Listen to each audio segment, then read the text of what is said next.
If you need to hire, you need Indeed. Indeed is your matching and hiring platform with over 350 million global monthly visitors according to Indeed data and a matching engine that helps you find quality candidates fast. And Indeed doesn't just help you hire faster. 93% of employers agree Indeed delivers the highest quality matches compared to other job sites, according to a recent Indeed survey. With Indeed, everything hiring is all in one place, and it makes it so easy. Leveraging over 140 million qualifications and preferences each day, Indeed's matching engine is constantly learning from your preferences. The more you use Indeed, the better it gets. Join the more than 3.5 million businesses worldwide that use Indeed to hire great talent fast. And listeners of this show will get a $75 sponsored job credit to get your jobs more visibility at Indeed.com/podcast. Just go to Indeed.com/podcast right now and support our show by saying you heard about Indeed on this podcast. Terms and conditions apply. Indeed.com/podcast. Need to hire? You need Indeed.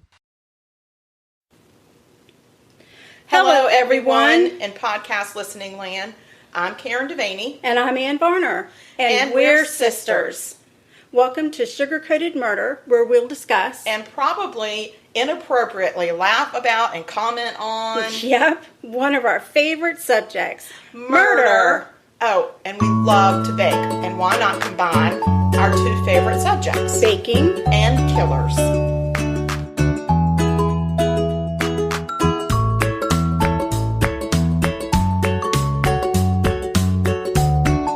Good afternoon. Hello from Charleston, South Kakalaki, the home of the incredibly hot and humid. Oh, Lord, is it hot. Oh, it's so hot we're having to drink Bloody Marys. Dang right. My goodness. It's the only reason we're drinking. Cheers to that. Woo. Cheers to it, girl. Lordy be. So, how's your week been? You know, it hasn't been bad. I can't complain. Okay. I had a couple Mondays in a row. Right. But then it straightened out by Friday. Yeah. So, yeah. Good to know. Hey, Trout, how are you, buddy? Oh, he's in the kitchen. I see him. No, he's just peeking his head around. Yeah, he wants to know what's happening. Hi, what's happening? I saw you were eating before because you were scared I was going to eat your food. Yes. I know, I do that often. And now you talk to him and he's going to start to whine. He was already whining. He was not whining. Start. Was not whining. Okay, so your week was good, my week was good. Oh, I was going to tell you, I found that the less interaction I have with people outside my circle, the better week I have. Oh, wait, so, does that mean me too? No, you're in my circle. Oh, okay. Outside of your circle. Correct. I got you. Yeah. Yeah. I mean, I'm all about that. Right. Yeah. Yeah, so good. We're good. Yes. We're really good. And it's your week to cook. It is, so that's even better for you. Yeah. What are you going to cook? So I am going to cook cheesecake. Oh, that's a doozy of a doozy. Yes, and it is a cookies and cream cheesecake. Oh, wow. But the recipe is just for a plain cheesecake, not even with a crust. And then I turned it into a cheesecake with a crust. You know, I've never made a cheesecake, but I need to learn how to make a cheesecake. It's important. Because Mama used to make a really good one that had that sour cream. Yeah, well, she's supposed to be sending me a picture of that recipe, but I ain't got it yet. Oh, okay. So, but yeah, so. I didn't realize she still had it. She does. Remember, she had like all of her really great recipes that she left at one of her houses in Richmond. Oh, that might be why I never get the recipe, and she always tells me she's going to send it. Yeah. She probably forgot that she doesn't have it. She might. But it came from Linda Dudley. Oh, that's right. So we might be able to get it from her. Yes. As a matter of fact, when we publish this episode, we need to send it to Linda Dudley because Mama forgets how to.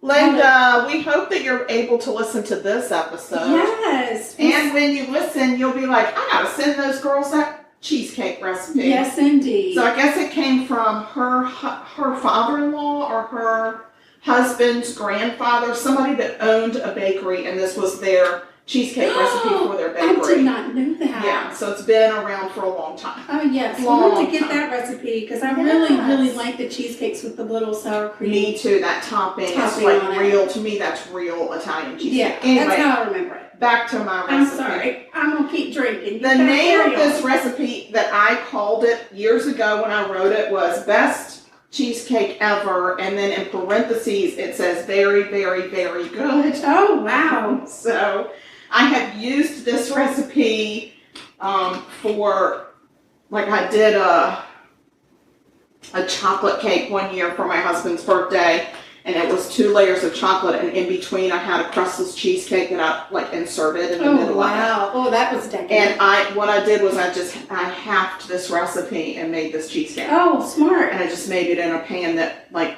whatever I was using. I think I was using a 9-inch cake pan, so I just used a 9-inch springform pan. Right. I get intimidated when a recipe talks about a water bath. Yeah, and so I am aware of that. I'm aware of that for a lot of people, so I'm going to explain that water bath as I do it. Okay. And I'm also going to take pictures. Oh, fantastic. Yes. So I'm going to tell you that I already kind of got a jump on this because this is a long recipe. Yeah, otherwise we'd be doing this recipe for 2 freaking episodes. I know. So I will tell you that what I've done is I have already done the crust, and for my crust, because this doesn't call for a crust, I take original Oreo cookies. Okay. I take the original bag of them. Okay. Right. I use all the rows except for one. I don't know why, but I do. I think I use that last row for decoration. Oh, yeah. So, okay. Or snacking. Okay. So I take that and I put it in a food processor with about a tablespoon of melted butter. Oh, yum. And I pulse it until it becomes like graham cracker crumbs. Right. That consistency. Yeah, and you wouldn't need to add sugar like you would with graham cracker crumbs because it's already sweet. It's already in there. And the only reason I put butter in there is because butter makes it better. Oh, God, yes. So, and then I just press that into the bottom of my pan. Okay. This recipe calls for a 9-inch springform pan. Right. I'm going to tell you that I think it's better when you do it in a 10-inch springform pan. Oh, okay. This fills it right up to the very top, right up to the very edge, and I find that to be intimidating when you're putting it in the oven and all that kind of stuff. Taking it out.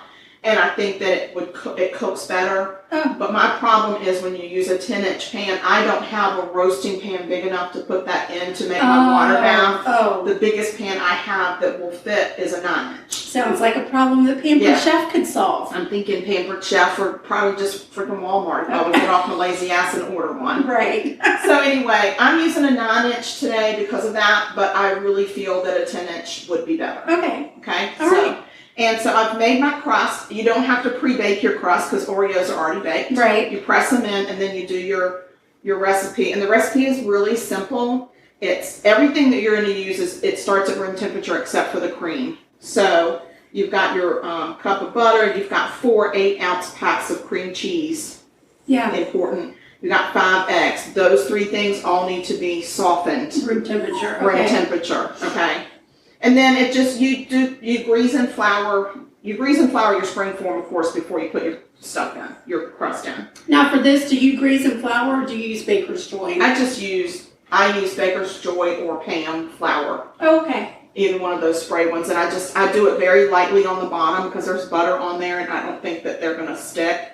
The part that I really worry about is the inner ring of the springform. Yeah. Of the springform. Right. Yeah, but I don't want to put too much on there because I don't want to taste a chemical. Yeah. So anyway, and I'm lazy, and that's why I do the spray. Right. So anyway, I'm gonna let you start, and then I'm gonna preheat the oven to 350. But I think what I'm gonna do is I'm gonna put it in there at 350, but then I'm gonna back it down to about 330, which is an odd number, but it's just the number that works for me. Okay. I'm gonna cook it like that in the water bath, but I'll step everybody through it as we go. Understood. Yes. So all right. Let's talk about murder. Okay. I'm going to tell you a little story about Lita LaVon McClinton.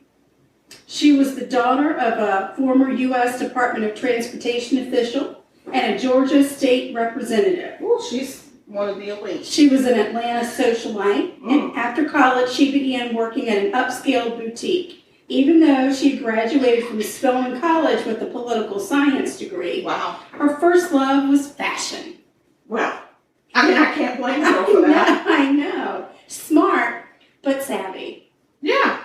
So while working at the boutique in 1975, Lita met a customer that swept her off her feet. Uh-huh. She was just 23, but her new love, Jim Sullivan, was 11 years older.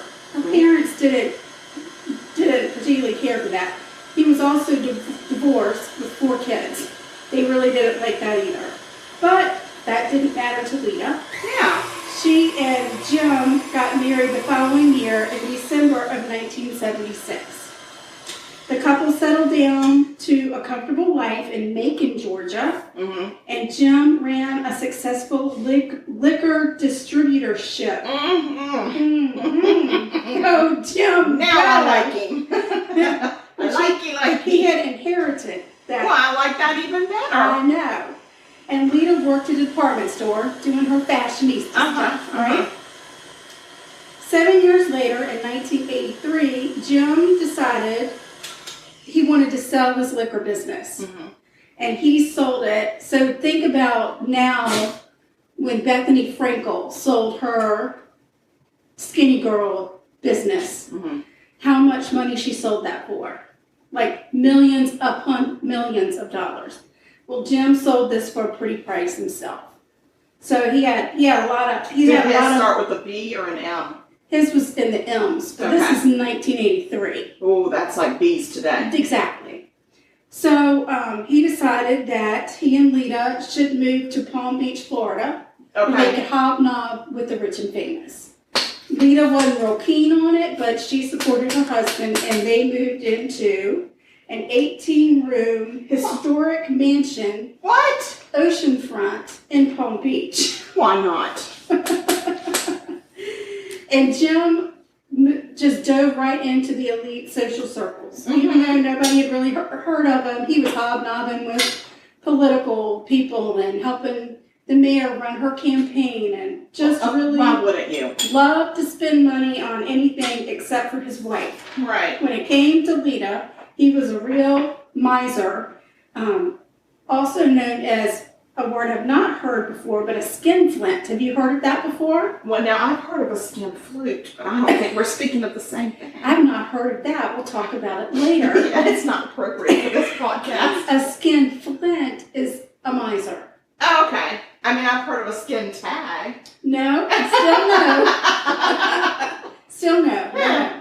Anyway, and really, he was a douchebag, honestly. When you read about him doing his thing, I mean, he was a little extravagant over the top. He thought he was all that because he had a lot of money, but... Oh, wait, I think we have somebody like that here in Charleston. Yeah, we kind of do. That can't stay out of the newspapers. You're exactly right. OMG. And produces many children. He spawns many minions. Yes. So, anyway, he was also having multiple affairs. Oh my God, very similar. Wow.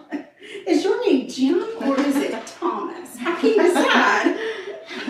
So, it matters not. You're a scoundrel. And he really didn't care who knew about his affairs. He wanted them. Not even his wife? No. And Lita hung in there. Oh, Lita. For about 8.5 years of this crazy marriage. She couldn't take it anymore. That is crazy. So she packed herself up and moved back to Atlanta, where they had another residence. So they had a nice condo in a very elite neighborhood. Yeah. So she moves back to Atlanta, where her family is, and she immediately files for divorce. She said, "I'm out. I'm done. It's over." You go, girl. Excuse me, I have to take a sip. That's okay. I gotta take a little. I gotta spin around a little bit. So she was finding her way, getting herself back together. She was very happy in her hometown, and she was really finding her place in the world. She was very active in charity work, and she even started dating again. I just really hope things turn out for her. Okay. On January the 16th, 1987, Lita was excited when she saw a flower delivery man at her door. Aww. It was going to be a difficult day because she was due in court for her divorce settlement that day. So she knew it was going to be a tumultuous day. And the flowers were going to be like a bright, shiny spot. And she had a new bow. She was dating. She's like, oh my God, that's awesome. Sweet, too. Her best friend, Poppy, had spent the night with her. Poppy? Yeah. Love that name. Best friend since college. There you go. And they were enjoying a chat. She was still in her pajamas. They were having some coffee. And she goes to the door, and Poppy stays behind. Poppy had her 3-year-old daughter was with them. So the next thing Poppy knows, they're gunshots. And she's not sure if they came from where they came. it was unclear. Yeah, unclear. So she didn't really go anywhere. She just waited for Lee to come back. But the next thing she noticed, there were police in the house. Oh, gosh. And she's like, what's going on? Well, they tell her that Lita had been shot. When Lita opened the door, the man delivering the flowers shot her. No. Yes. That is bad advertisement for FTD. I mean to tell ya. So, and the reason that the EMS worker got there so quick is that a neighbor had seen a man with a gun and flowers walking across the street and called the police. That's why it was quick. See something, say something. Right. People, come on. That's right. I like it. So Poppy, I just like that part. Poppy calls Lita's mom while the EMS workers load Lita up and take her to the hospital. The doorway to Lita's house was covered in blood and pink roses. Sadly, Lita died. Oh, she did not make it. But thankfully, the police had gotten there very quickly. And the neighbor had seen the gunman who had approached Lita's door. And he was able to give the details to a sketch artist. So the florist was able to give police details about the man that purchased the roses, and there was a man who had stayed in a vehicle while the other man bought the roses. And that florist was able to give enough information for them to come up with a composite sketch of all three of these. Okay. So, of course, they check on Jim Sullivan and ask him, what's the dealio, man? Yeah. And he and his new girlfriend had an ironclad alibi. He was in Palm Beach at the time. There was no need for him to show up to the court case. Right. She was simply going to find out how much money the judge was going to award her that day. So the police did suspect, though, that he was involved somehow, because when they did a search, they found phone records showing that he had made and received calls from a hotel in Atlanta before and after Lita's death. So they're like, okay, you might not have been there, but we're thinking you might be involved here, buddy. Yeah. Also, they couldn't let go of the fact that Lita stood to get a lot of money from that divorce settlement the day that her murder happened. Yeah. So there's another red flag on old Jim. Oh my gosh, but Jim. The police didn't have a murder weapon. They had shell casings from a 9mm handgun. That seems to be the weapon of choice of murderers, for heaven's sake. And they had no idea who the shooter was, and they didn't even have enough evidence to arrest Jim.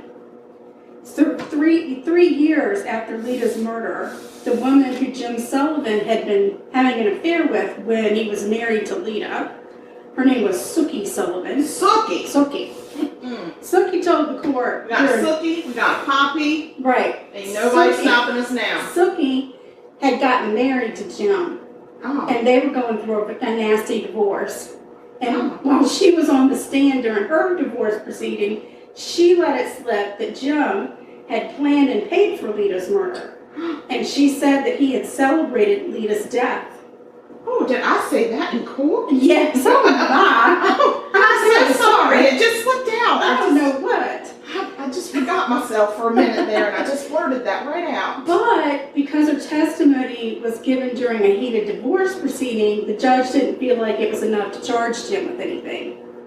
I mean, she could have just been saying it because she was mad at Okay, but how about, okay, guys, maybe we should investigate this. Right. Hello. But in 1991, a federal grand jury did indict Jim on murder conspiracy charge. Okay. Based on the phone calls to and from Atlanta. And, but the judge in that case dismissed it because he said there was a lack of evidence. Okay. So now we're like, okay, great. So in 1994, Lita's parents decide, well, guess what? We're going to take Jim to civil court. We're going to file a wrongful death case against him and say that Jim hired a hitman to pose as a flower delivery man to kill Lita so that he wouldn't have to pay for his divorce settlement. And in this case, Jim decided, because he was so rich and famous, that he was going to defend himself. Oh my God, that cocky little a-hole. What a great idea. to go and defend You yourself. got all the money in the world and you're too cheap to hire an attorney? Oh, yeah, I got this. Yeah, he was too cheap to give his wife some money, too. Right. So the jury awarded the McClintons a $4 million judgment. Oh, my gosh. And then Jim said, well, listen, I understand that this has happened, but I've got something to tell you. I'm broke.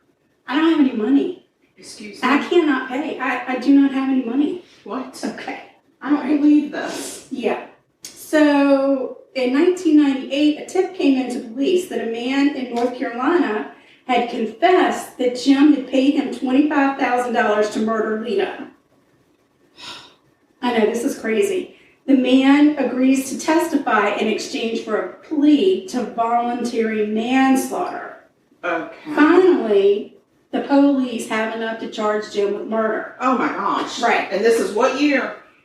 This is in 1998. And it happened in 91? It happened in 1989. Okay. Wow. So almost 10 years. Yeah. 1989. Yeah. Yeah. So they're like, okay, good. But the problem is that poor, destitute Jim, poor guy, had disappeared because you didn't have any money. Mm-hmm. Didn't have any money to go anywhere. Mm-mm. Couldn't. They Couldn't. No. Couldn't afford a cab ride to the courthouse. No. Funny thing is, though, police got another tip because there were a lot of people that didn't really like Jim. I can't imagine. And discovered that he had been living in a nice little house in Costa Rica. Well, he doesn't have any money. No, He's living amongst. He doesn't have American money. Oh, right. Okay. It spends well in Costa Rica. That seems to. But by the time they get to his house in Costa Rica, Let me guess. he's gone. Oh my gosh. Yeah. He Guess took what? the money and run. Because they kept trying to find him, and now it's an international case, right? Mm-hmm. In steps the FBI. Okay. And they're like, we don't play. We don't play, and we got a longer arm. We have a much longer arm. That's right. Yeah, they tracked him, poor destitute Jim with no money. He's now gone through Venezuela and Panama. Well, he's just living it up in the tropics. I know. He's doing his thing, wearing his Tommy Bahama outfit and smoking his cigars. Well, 4 years after Jim disappeared, the story of Lita's murder and the search for Jim aired on America's Most Wanted. I mean, that's fun. It's not really fun. It is amazing. That show caught so many people. That's why shows like that are good. That's true. They're That's good. true. They shouldn't take them off ever. No. So soon after the show aired, a tipster called in, and that led authorities to a beachfront condo. Oh, no, wait. I mean, a sorry little shack. Oh, yeah. Sorry little he's shack destitute. in Thailand, Oh, my God. where Jim and another girlfriend had been living. Another Yeah. girlfriend. Yes, because he always had the ladies because he had the money. Had the money. But every time he got a girlfriend and they broke up, they said Jim liked to spend his money, but he just didn't like to spend it on me. He didn't like to share it. Did it? Not making a lot of friends. No, Not his making parents friends. said, we're going to leave you with a lot of money, but we're not going to teach you to share. Exactly. So after almost 2 decades, justice is finally in reach. Oh my gosh, that's so great. Yes. They pick up old Jim and they extradite him back to the U.S. in 2004. Mm-hmm. On February 27th, 2004, the McClintons and their family and friends entered an Atlanta courtroom Good. where Jim Sullivan was to stand trial for their beloved Lita's murder. Aww. If convicted, Jim could get the death penalty. Right. The case was largely circumstantial, and it had been 19 years since Lita's murder. Oh my gosh, It was 19 years. Yeah, it was going to be real tough to find Jim guilty beyond a reasonable doubt. Yeah. The prosecutors called Lita's divorce attorney to the stand, and that attorney said that Jim was hell-bent on making sure Lita did not see a dime of his money. Oh my gosh. Hell-bent. Yeah. He stood to lose a substantial amount of money the day Lita was murdered. The neighbor who had given the description of the gunman, testified that he had seen the gunman and noted that he had picked the man out of a lineup. And that man was Tony Howard. No, not Howard, but Harwood. Harwood. So sorry, Howards. But Harwood. We're so sorry we brought you into this scandal. Anyway, he's the man from North Carolina that had confessed that he had been hired by Tony for $25,000 to kill Lita. Oh, yeah. And that's who the neighbor was able to pick out of a lineup. So Okay. we're on to something. Mm-hmm. So Tony says that he was working for a moving company when he met Jim, because he had to deliver a piano to Jim's Palm Beach mansion. Because, you know, Jim, he's poor. Oh, gosh. Jim approached Tony about the possibility of helping him get rid of a problem. And Tony agreed. He said that he and Jim came up with a plan. So Tony and two of his friends drove to Georgia, checked into a hotel. Tony shows up at Lita's doorstep with the pink roses and shoots her. Oh, my God. And when he was done, he called Jim and gave him the agreed-upon phrase to let Jim know the deed was done. And that phrase was Merry Christmas. Well, fuck you. I know. Exactly. So they were able to back up Tony's story with hotel receipts and phone records. And then Tony's ex-girlfriend was able to further confirm Tony's story because she went with Tony when Jim had passed him the $25,000 payment in a folded up newspaper in a diner off the highway. Oh, my gosh. I know, like a movie. God damn. So it seems like you just think really highly of yourself and you're just a dweeb. you are. You're not but a dweeb. Douchebag. Douchebag. Yeah. Douche canoe. Not nice, Jim. Not a nice guy. No. So it seems like a good case to me, but I mean, you know, they don't have a murder weapon, and I know that's a big thing. And there's not really a paper trail because not Tony, but Jim knew how to hide his money. So anyway. Yeah, it seems kind of circumstantial, but I say guilty. Right, but here's a little bit of a problem. Oh, no. Tony, he didn't do so good on the stand when Jim's attorney examined him, and his story seemed to be a little shaky. Then the ex-girlfriend, she didn't really do so well either, and they accused her of coming forward to get a reward that Leah's parents had put up for any information leading to an arrest in the murder. So it was a little shaky at the end. It took 8 days for the attorneys to lay out their case, but only 5 hours for the jury to come up with a verdict. Ooh. They found Jim guilty of malice murder. Oh, I like that. Jim Sullivan. Malice murder. Malice murder. Not just murder, but murder in the meanest way. Meanest. That is It's the a meanest. very mean Very murder. mean. Come on. Come on. Leah didn't deserve that, Jim. Nobody Just- deserves to think, oh my God, I'm getting flowers. How exciting. Yeah, And then no, exactly. you're not. I'm getting flowers and my divorce is going to be final. My life is looking up. I think I'm going to make it through this kaboom, through You're dead. the gizzard it goes. Right. I mean, Insane. yeah. And that, to me, is one of the highlights now for the pandemic, because anytime there's a delivery at my door now, they leave it at my door. They cannot shoot you because they have to They walk cannot. away. That's It's right. contactless. I'll look through my people and make sure they're not out there That's before right. I even open my door to pick Go up my away, package. boogeyman. So on you go. That's Nobody's right. going to be doing that, for heaven's Silver sakes. lining. The only silver lining to the pandemic. I know. So Jim was sentenced to life in prison without the possibility of parole. Okay. And when they interviewed Lena's father after the sentencing hearing, this is what he had to say. We won the battle. He's not going to make a mockery of the courts anymore. It's over, Jim. Merry Christmas. Yes. Yes. Who said that? Lita's daddy. Go get him. Merry Christmas, you jerk. Oh my gosh. Yeah. Cheers to you, Mr. McClinton. Merry Christmas, you filthy animal. Yes. Oh my gosh. Wow. That's So crazy. they have been back and forth, appeals and all this other crap, but he's not going anywhere. He's going to be rotting in jail for the rest of his life. That's the good thing about appeals. I mean, not the good thing, but the thing that kind of lightens the burden of thinking about that is that when they're appealing, they're still sitting their asses in jail. Yeah, it's very true. Lita was a very active volunteer for the cystic fibrosis community. Oh. She raised a lot of money for them. See what they lost? They did. I Yeah. know. He's And a waste of space. just and so they you know lost how somebody. disgusting Jim really was, because their divorce was not final when she was killed.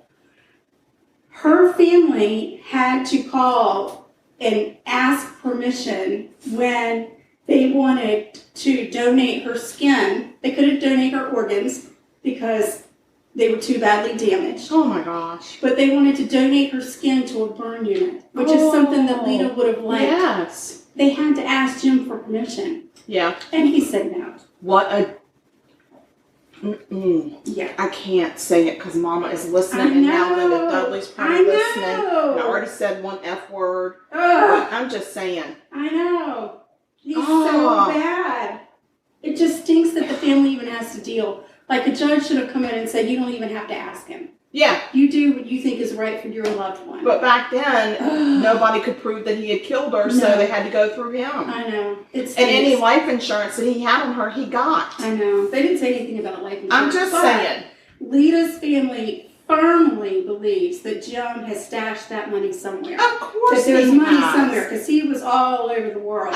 Of course. And they continue to look for it. And Oh, they it's like a have treasure people hunt. that are helping him look for it so that they can make him pay that $4 million. But that $4 million has been earning interest. So it's now up to $13.5 million.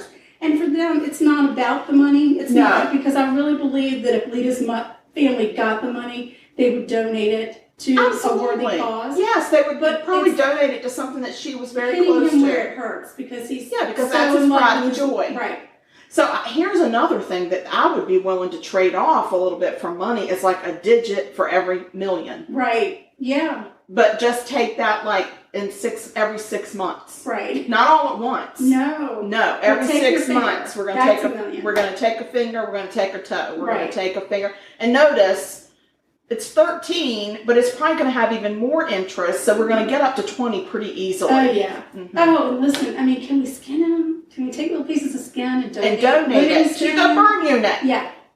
Yeah. Things like that, I wish. Yeah. You know, I know that's not a very Christian thing It's to not say, Christian, but I but- cannot help it, and I am drinking. so- FYI, this is not a Christian-based podcast. So I'm not saying we're not Christian. I'm just saying that's not in our vision. Well, here's the or thing, mission y'all. for We this. try. This is all you need to know is we do Jesus try. knows I try every day. He does. Cheers to you, Jesus. Cheers to you, Jesus, and your patience. Don't give up on me, Jesus. All right, what's happening with the cheesecake? 'Cause Okay. You're very active in the kitchen. I feel like I almost need to turn my air conditioner down because it's heating up. I know, but it's okay. It's going to be worth it. Okay, so this is what I did. I combined my butter, my cream cheese, my sugar, my eggs, my heavy cream, and then my cornstarch and my vanilla. Mm-hmm. And really by the time you get to the heavy cream, it's more like stirring it until it mixes. Right. Not like on high power.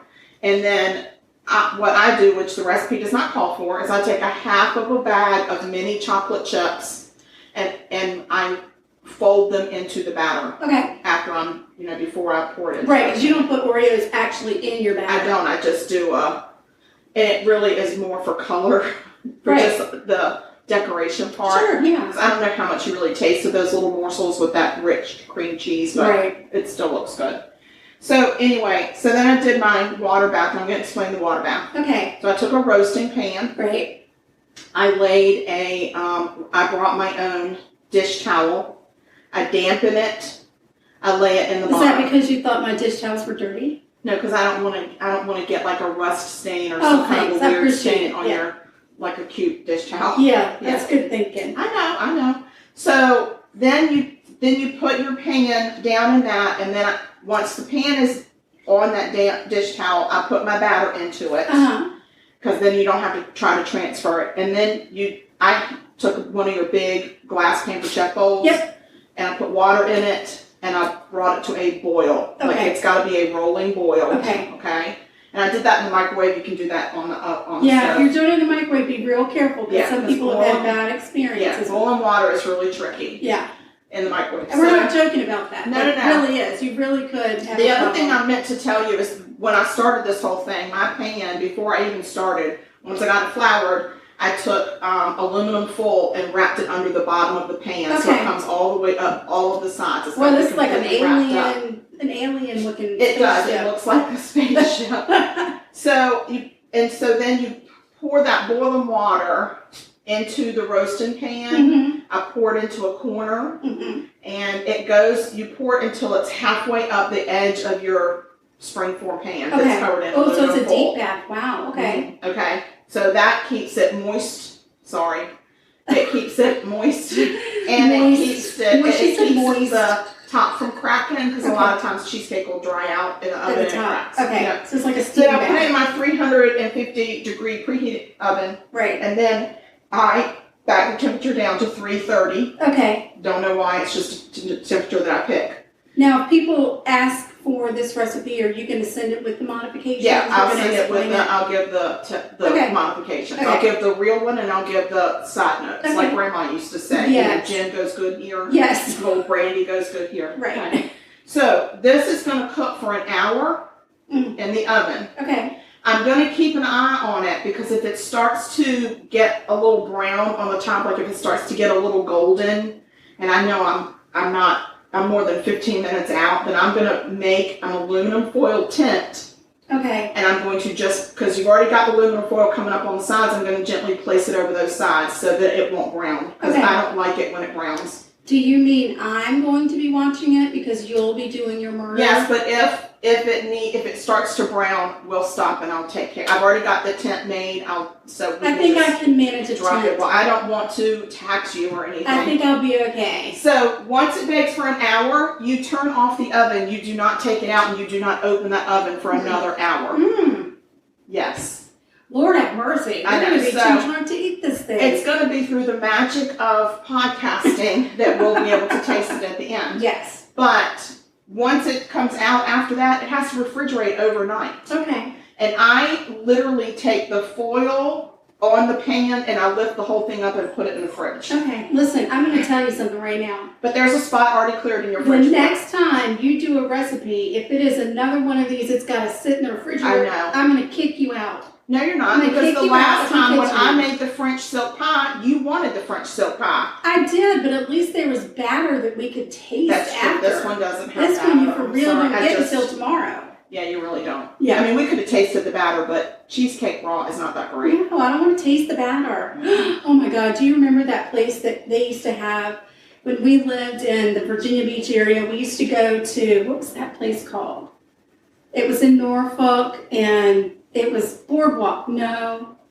What was it called? Waterside? Yes. Okay. And they had the food court in the bottom, and there was the cheesecake ice cream. Yes, it was like cheesecake custard almost. Oh my gosh. Like a soft cheesecake. Yes, and they put in these little tiny cones, and then they dipped the whole thing in graham cracker crumbs. Yes, they rolled it right through. Oh my God, it was insanely delicious. So insanely good. So I don't have that. The taste, and we wonder why we're overweight. Exactly. What? Because we enjoy food. We express ourselves through food. We're passionate. We are passionate about food. About good food. About good things. Yeah. All good things. Yes. Namely food. Yes.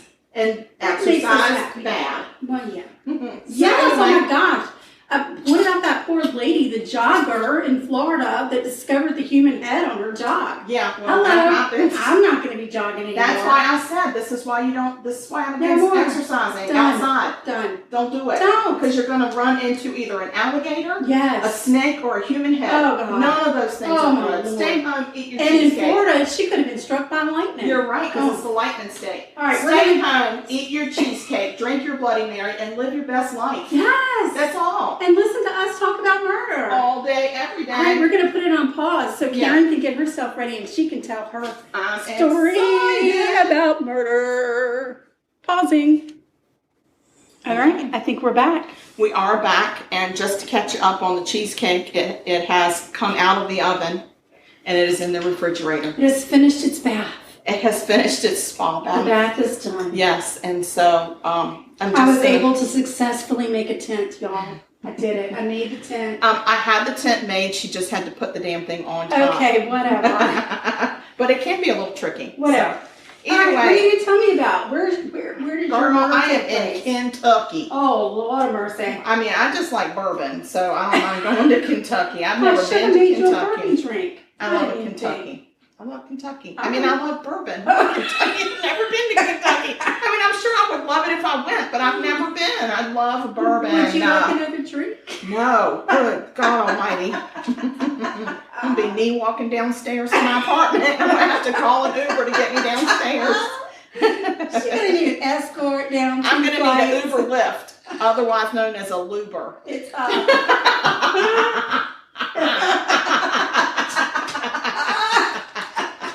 I need a luber. Oh, Lord have In more mercy. ways than one, Maybe probably. oh, God. Okay, I'm gonna start my murder You because just this take is. the elevator. You're good. It's called a lift.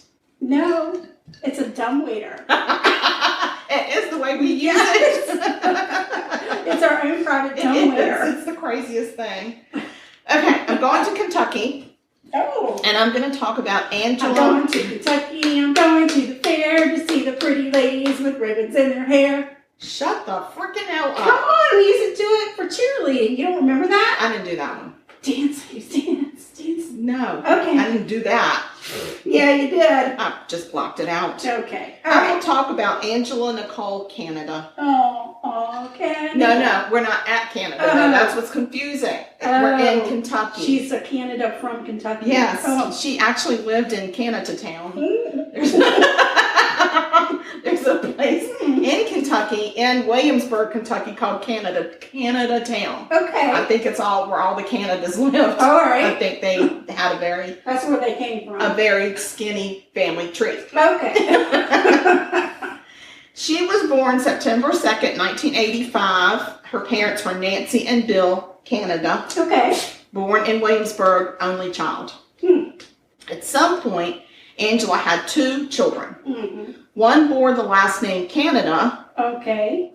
One bore the last name Fraser. So she didn't have an only child. Was it only child? She of that? was an only child of her parents. Oh, and Follow then she along had, with the vodka ball. and then she had children. Yes, Oh, okay. that often happens. Oh my goodness. Ooh, good boy. God Almighty. I'm sorry. Okay, so She's had children, 2 different fathers. and she has changed her name to Fraser. So at some point, she also was married to the guy who she had the Fraser child with. I'm just saying. Okay. But then at some point, they divorced. But you know you don't have to be married to have your name changed. That's true, but I feel like she had, but you're right, she may not have. Right. Especially with these people. Oh, God. Yeah. So, December 17th, 2011. I can't count on my fingers to tell you how old she was at that point because It's the not vodka necessary. has kicked I probably in. won't retain it No. anyway. She met Jason Singleton at a concert. Okay. 3 days later, they got married. 3 days? Yeah. Wow. Well, at least you know they didn't get married because she was preggers. Oh, Lord. They actually got a marriage license at the courthouse and were married by a preacher, but the license was never posted, so the marriage was not officially registered. Okay. It's official but not registered. Yeah. So it's kind of a gray area. Are they married? Are they not married? Okay. All right. So January 16th, 2012, Mm-hmm.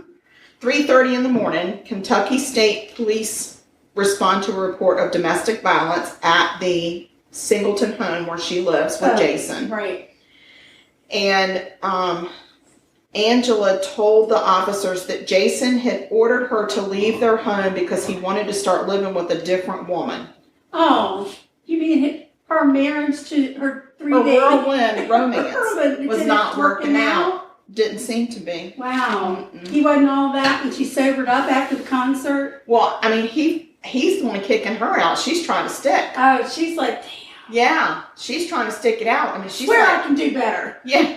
I mean, yeah. So, while the trooper was still there, a friend of hers came and picked up Angela and they drove away. Okay. Okay.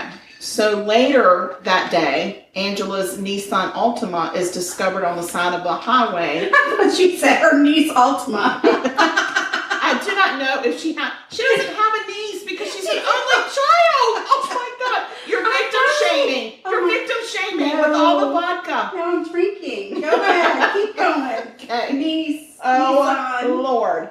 So, her Nissan Altima was discovered on the side of a highway with the engine compartment burned out. Oh, no. Yes. By Wednesday, Angela's mother files a missing persons report. Okay. 2 days after the car was found. Angela is now considered endangered and missing. Right. Yeah. Yeah. Okay, so County Deputy Clerk Amy Smith told police that on July 18th, which is the day before they were called, she got a phone call so strange that she decided to take notes while on the phone call. What? Yeah. At about jot this down. I'm going to want to refer back. I'm going to want to know. I'm going to want to remember this. Okay, about 3:30 in the afternoon. Sorry, because they don't work at 3:30 a.m. It's the vodka talking. Jeez. Jason Singleton called her office with a burning question. Burning? Oh, a burning Altima question? He wanted to know, am I legally married if my wife tore up our marriage license? Oh, right. So the clerk explained that if they had been married by a preacher, which they had been, they're married in the eyes of God. Okay.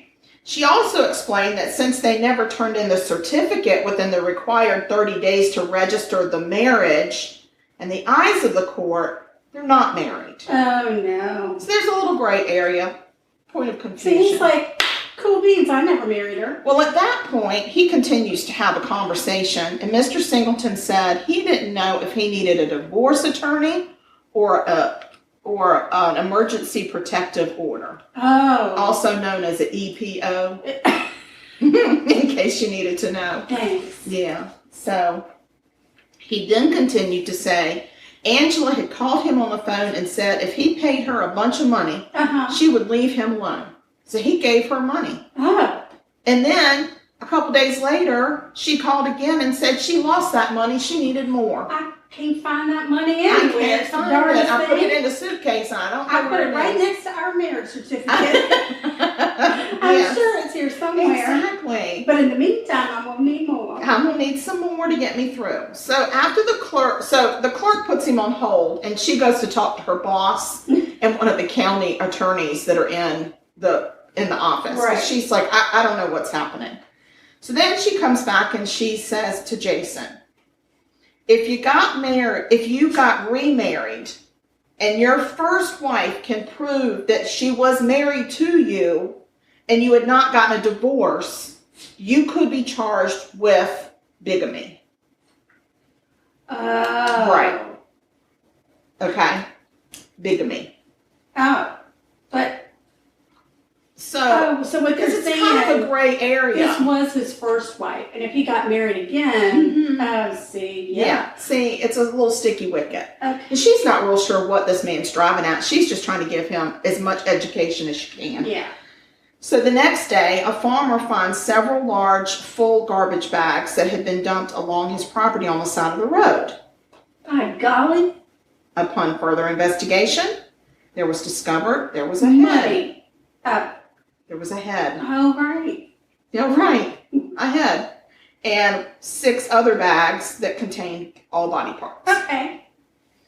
State trooper. I wonder who it is. Well, Bubba Bobkin went on the scene. Bubba. Come on now, Bubba. I mean, when you have a Bubba. Who is it? In your story, you know you're just golden. Yeah. Golden. Who is it, Bubba? So, State Trooper Bubba Bobkin said that the body's description and the head matched that of the description of Angela Singleton, who was missing and endangered. So he felt strongly that Jason was responsible for murdering Angela, and they had found Angela. Well, that Bubba, he's a smart cookie. He said he did it. I'm not going to talk to him about it. I'm just going to assume he did it. So a search warrant for Jason's home was obtained. The wart. Now we have warts involved. You can't get your drink down. It took a turn for the worse. Yeah. The warrant stated that the Lord of mercy he done killed. He's being fine. He murdered. There's a murder going on right now, guys. It's a long yellow toy, and Trout is the suspect. But he's being quiet. The warrant stated that police were looking for any item, including power tools, that could be used in cutting or chopping as cutting or chopping instruments. But walked up there and said, Mr. Singleton, I'm gonna need to see your saw. I'm gonna need to see if you got you a saw. You got any saws? They were also looking for weapons, firearms, knives, blunt objects, and anything that could be used in a murder, as well as anything that could be used in the concealment or disposal of a body. Like a bag. They're looking for a whole lot of shit. Okay. Okay? So here are the items that were seized in the search. Okay. Here they go. A pretty new Black & Decker Firestorm circular saw with an extension cord. Okay. 2 Chicago cutlery knives. Wow. A Farberware knife. Farberware? I don't know where Farberware is from, but they specifically said that's what it was. Wow. A buck knife. Well, if you kill a buck, you gotta have a buck knife. Yeah, you do. Several blood samples from the carpet and other locations inside the home. Okay. A box of Glad Force Flex extra large trash bags. See, I have those. Yeah, me too. You must have murdered somebody. Dang it. A box of Husky drawstring trash bags. Well, now I don't have the Huskies. And a box of Kroger brand drawstring trash bags. We got Harris Teeter here. We don't do the Kroger. Yeah, but I'm just going to say what I deduce from these multiple trash bags is they don't have brand loyalty. No, they really No don't. brand loyalty. Whatever's on sale. It obviously. And you got to do what you got to do. You got to do it. You got to do it. They also took the drain traps from the kitchen and bathrooms. Okay. That just makes me. I mean, I know what my drain traps look like on a normal basis, Well, and I wouldn't want taking anybody. my blood in there. I wouldn't want anybody taking my drain traps and looking at them. You can tell a lot about a person when you look at their drain traps. So on January 20th, Jason stole a car. Because she took the Ultimate and burned it out. Listen, he stole a car at the Somerset Mall and held 4 people hostage at gunpoint. Oh, Jason. Jason has lost his shit right now. He's gone. He's gone amok. Yeah, he's just gone amok. Control. I could have stood up for you, man, but you lost me at hit the 4 people at gunpoint. Right. You got to stop that shit. So when sheriff, because we're on a nickname basis, me and Bubba, I just call him Sheriff. Oh shit with the vodka. Okay. So when the sheriff finally talked to Jason into giving himself up, he told the Somerset deputies that he had done bad things. Oh no. Too terrible to talk about, and that the state police were probably looking for him. Unspeakable things. He also stated that he really wished the deputies had killed him in a shootout. This would have been so much easier. Guys, it just would have looked so much better had I gone down in a blaze of glory. And at the time, detectives noticed that Jason smelled strongly of smoke. What? And his clothes and skin appeared to be covered in soot. Really? Mm-hmm, some kind of an Ultima soot.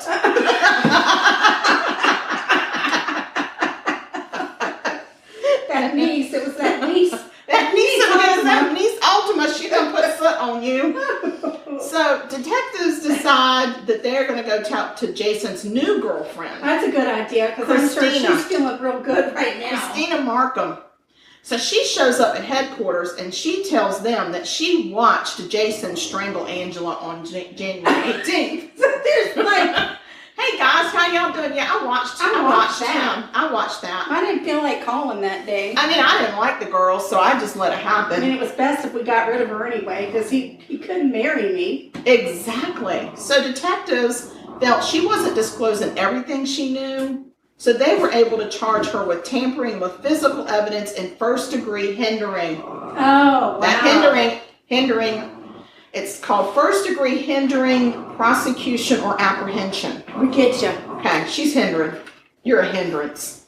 So she was then held on a $500,000 bond at the jail, and so was Jason. Okay. Okay? So, March 2000... Not a lot of mystery around this one. Not a lot. But I still got some splaining to do. March 2014, the trial begins for Christina. Okay. Why had the trial not started for Jason? I don't know. He copped... Oh my God, I almost said he copped a feel. Oh. That'll get you some time off for good behavior. He copped a plea deal, and he pled to complicity to murder. What does that mean? I'm fine if somebody gets murdered. Oh. I'm fine. Like I saw a person get murdered and I was fine. I was complicit. Really? That's so dumb. Why did they let him plead to that? I don't know. If he killed her. So he was charged with the hostage situation, and he was serving 10 years for that. Okay. And then he got 30 more years on top of that for complicity to murder. Is that enough? I don't know. Is it? If you strangle your wife and chop her up? Is that enough? No. Okay, so we're going to talk about this trial with Christina, because this is a 3-ring circus. Okay. So he had told detectives and prosecutors that prosecutors. They're like prostitute prosecutors. They changed their whole life around. They started as prostitutes and now they're prosecutors, and they're called prosecutors. I am worried about us. I am worried. We overshot the bloodies. We didn't pace ourselves. Shit, this has turned into drunk history. It's drunk murder. You're almost at the end. I put too much in. I'm sorry.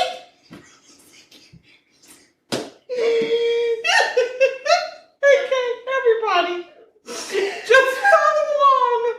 Oh, Jesus, help me take the wheel. I can't even see.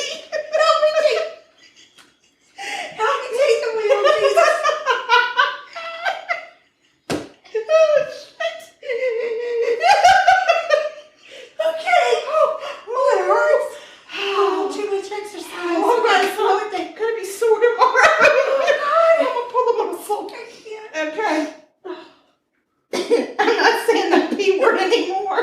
Anyway, he told the people in charge that Christina had strangled Angela and made him help her dismember and dump Angela's body. So they really didn't know who did it. Can't figure it out.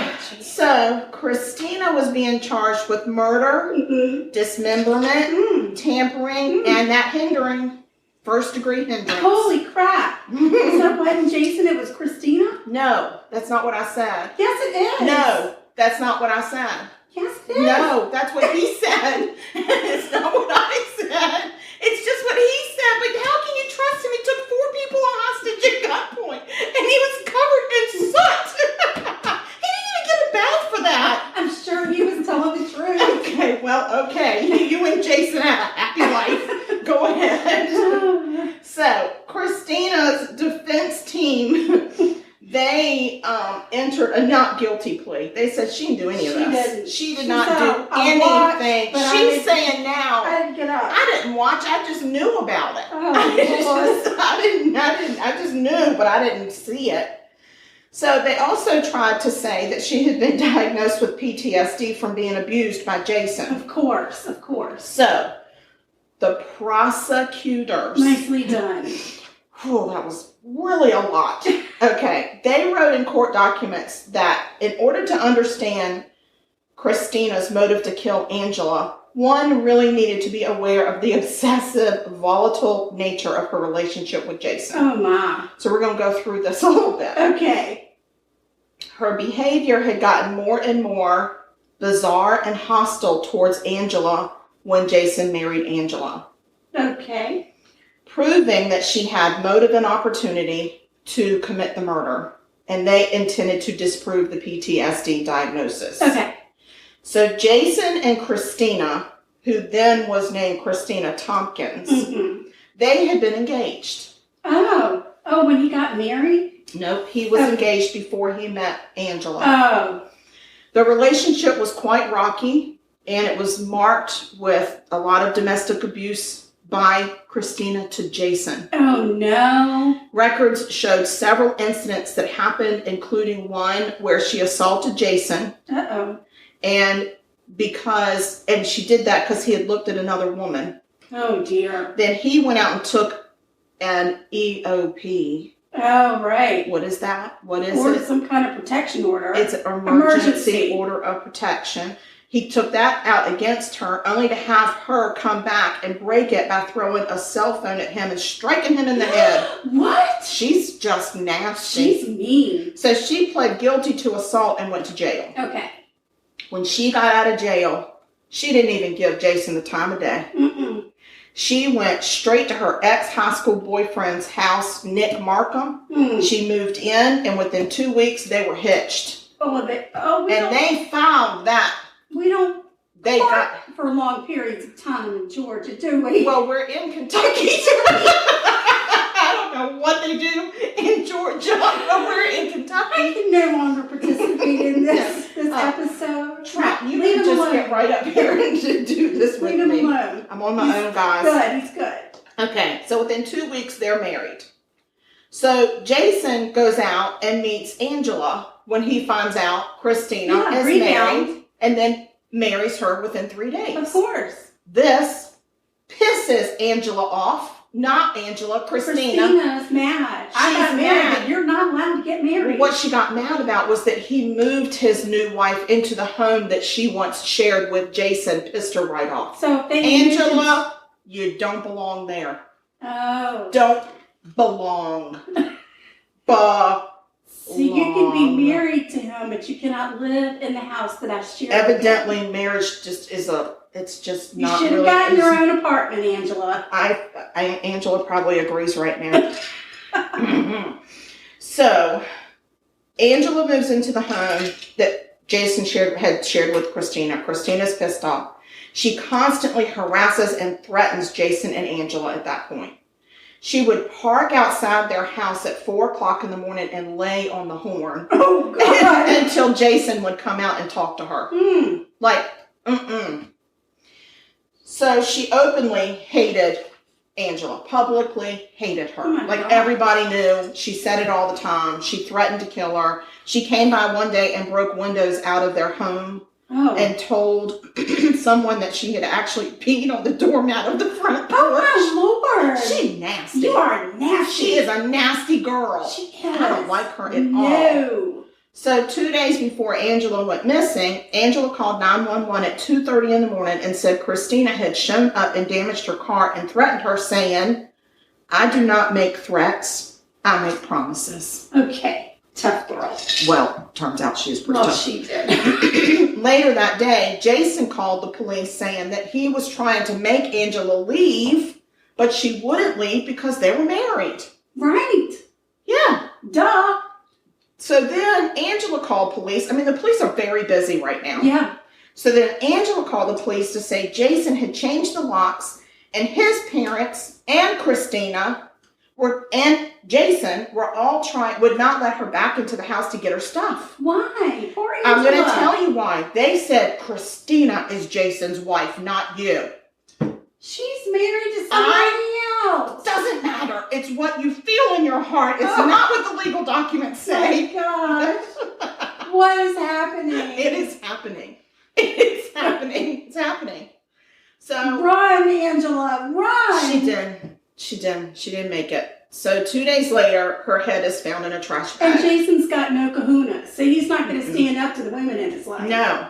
So when Jason was arrested, he was wearing Nick Markham's clothes. Oh, Nick. Christina's husband. Nick, you're in trouble too, buddy. I don't even know if he's still alive. Run, Nick, run. And he had Nick's credit card that he had been given by Christina. Does that sound like somebody who is scared of a guy? Let me tell you something. Is she suffering from PTSD? No, but I think that her poor husband was probably... He's the one with PTSD. Yeah. He's got ass pucker right now. He's like, holy shit, I gotta get the hell out of here. I'm going to Georgia. Oh, yeah. He should just go to Georgia. Yes. Yeah. I think their court ships are a little longer in Georgia, too. So it might be a good idea. Yeah.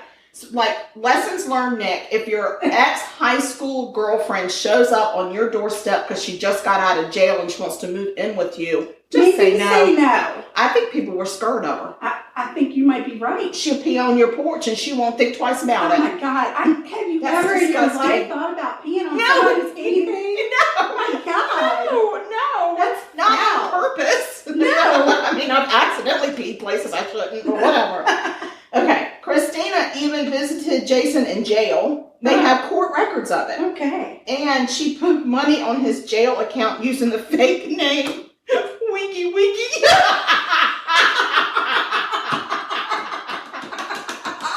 Winky Winky. Like she doesn't. Who comes up with a name? They'll never know who I am. Oh my Just God. say it's Wiggy Wiggy. It's Wiggy Wiggy. Oh my God. She even told Jason at the jail when she visited him that she would be willing to seduce the lead investigator and have sex with him to influence the case away from Jason and onto somebody else. Oh my God. She is We've a been real talking jewel. so bad about her.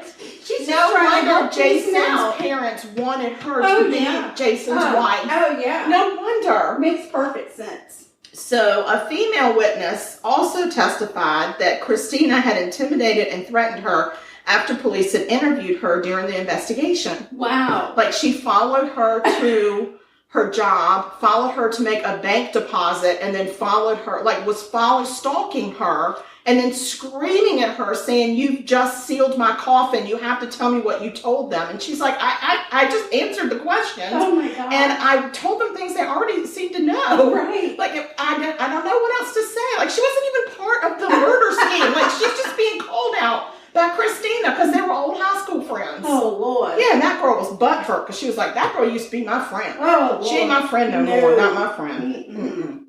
So anyway, Christina was found guilty for complicity, not murder, because they can't prove who did it. Dang it. But she also got the tampering and the hindering. I don't think that's enough. She got 30 years, just like Jason. Is that enough? No. No. Her first parole date is in 2027. Her earliest release date is 2028. If she acts a fool in jail, which I'm just expecting her to, it's going to be 2042 before she gets out. Well, let's pray for the 2042. But let me tell you, she a nasty bitch. That's what I wrote. She a nasty Nastee bitch. She not nice. She grossed. Yeah. She grossed. Yeah. She a gross girl. Dang, and this that's all crazy. happened in Kentucky. Good Lord, what is People, going on down there? court your people a little bit longer and don't drink Bloody Marys when you're trying to do a Oh serious my podcast. gosh. Oh, wow. I'd like to tell y'all we were going to pause and try some of this freaking No, cheesecake. because of the absolute magic of editing. Oh, right. Editing, magic. We're going to taste Just it. pause the mother freaking flipping I'm gonna pause fudger We're thing. going to taste the cheesecake. Hold on. Okay, we're back. We're back and now we've had some coffee. Had We've some sobered coffee. up. We're good. We slept overnight and we sobered up. And Thank now God. we're going to taste this cheesecake, which looks fantastic. Thank you, sugar. It's beautiful. I thank you. And it I didn't crack at all on the top. It didn't. It really didn't. It's It's the bath. amazing. It's all about the spa. You did a great job at the spa. Thank you so much, sugar. So let's taste it. Okay, and I put a little Oreo on top for I you. know. Can I have that? Yeah, you can have that. Oh, thanks. Mhm. I like a cold Oreo when it gets kind of soft. Yeah, I don't like it when it gets like that. I don't like it crisp or I don't like it. So, Figures. I know. All right, let's go. taste it. What do you think? Oh my God. That is delicious. Thank you, sugar. It's very good. I love that crust. It's so creamy. It's not mealy at all. It's not mealy. You It's did not a really grainy. great job. Yeah. It's no. good. I did it. Yay! You did it. Yay! Yay! Okay, y'all. Two So, successful recipes. before in a we row. forget and before we start drinking again, Yes. so we have social media. Oh, wait. Can I Oh. just ask a quick question? Yeah. Now that we're sober, Yeah. was I supposed to cook this week or you? No, it's my turn. You did squash casserole last Oh, week. that's right. Oh, let me tell you about the squash casserole, y'all. It was good, It was very good. but It could have been better. it could have been. I've had better from you. I know, and I think what happened was I didn't mush the water out. When you're making that squash souffle, if you don't smash your squash and onions after it's steamed in a strainer really, really good, then you're going to get a watery casserole, and I think that's what happened with mine. And it got didn't watery. seem watery when you were eating It just didn't it. have any flavor. It just didn't have as much flavor as normal. And I'm going to tell you, I think because you didn't have the breadcrumbs, Yeah. that adds a little bit of crunch, but it adds a lot of flavor. Yeah. And I think that was missing. Yeah. So that might have been a little bit of a flop. She's going to do a redo, though, because I had squash to donate to the cause. Yeah, I'm doing it over. So anyway, social media. Yes. Please find us. Oh my gosh, we had a new fan that emailed us this week. It was so good to hear from her. And she was from Spokane, Washington. Outside of Spokane, Washington. Yes, and that was so good. She just said she found us on Pandora and really was enjoying the show. And so I'm really pleased to say that we picked up a new listener. Is it Spokane or Spokane? I have met people from that area and they call it Spokane, but it's spelled with an E, so it should be a long A. It should be Spokane. Listen. But I just say Spokane. If you listen to us, Marie, maybe just let us know. Yeah, is it just Spokane or Spokane? Yeah, it's like saying, is it pecan or pecant? I don't know. No, just kidding. I don't either. Pecan or pecan. Yes. Well, anyway, welcome to the circle. Welcome to the craziness. We are so happy. And anybody else that's out there listening, please reach out to us. We love to hear from people that listen to us. So you can find. I got another thing to say. I'm so sorry, but the murder that I did today with Lita. Yeah. That came from one of our fans, Haley. Oh, Haley, thank you so much for sending that in. That's wonderful. Yes, so glad. Thank you. I love hearing from people that follow us and that listen to us. I love it. So, it makes us feel a little bit loved. A little bit, yeah. We need to feel a lot more loved, just saying. Yeah. So, email us because we are absolutely to the core insecure. And so we need to hear from you. Yes. And that email address is murder.sugarcoated@gmail.com. Ta-da! Yay! And we have follow us on the Instagram, and that's at Sugarcoated Murder. And then also we have a Sugarcoated Murder podcast page on Facebook, and then we also have a private fan page, so you can find the fan page, I think, through the other thing. You just search Sugarcoated. It's Sugarcoated Murder podcast fan page. Right. You can search for that on Facebook. On Facebook. Not enough coffee. Yeah. On Facebook and then you can find us and you can join us. We accept all people that try to join. We're not picky. But we love y'all so much, and we hope that you're staying safe. And we have a website. And we have a website. Don't forget it, because I just did. It's sugarcoatedpod.com. Okay. And so I think that's all the announcements we have. Unless you have anything else. No. Okay. Y'all stay sweet. Yes. Y'all stay safe. For Wear a sticking it mask. out. Wash your damn hands. Stay loved, because we love you. Have a wonderful, wonderful week. Yes. And don't go by the name Wiggy. We know who you are. Yes. All right. Love y'all. Bye.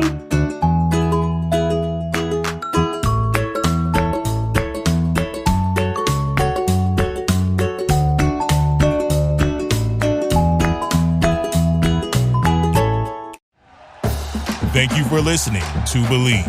You can show support to your host by subscribing to the show and giving us a 5-star rating on your preferred platform. Check us out at Believe.com and search for BLEAV on YouTube.